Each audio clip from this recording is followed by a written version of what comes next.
As the Eurozone's sovereign debt crisis grinds on, the stakes mount ever higher. In recent weeks, intense pressure has been applied, not least by the United States, for Europe's leaders to come up with a solution. On Monday, Olli Rehn, the EU's Economic Affairs Commissioner, said there are plans to boost the EU's bailout fund. Reports suggest it could be quadrupled to around €2 trillion, hopefully enough to cope with a restructuring of Greek debt and the potential fallout. Well, the thing is essentially, if you want to extinguish the fire, you better come along with very powerful fire engines. And this is basically what they're talking about here. Whether or not what they are doing will make a lot of sense really will depend on the small print and on the details of that. But the political obstacles to putting up such vast amounts of money are formidable.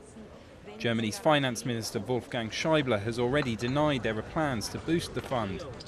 And an increasingly restive German parliament will only this week vote on the previous bailout plan for Greece, a mere €110 billion.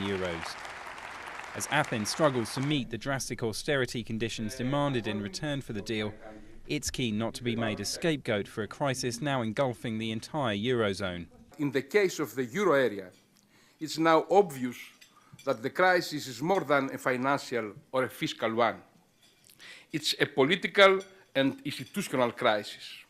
But the piecemeal approach adopted up till now hasn't inspired the markets with confidence. And the next few months could be a decisive test of the limits of European integration and solidarity.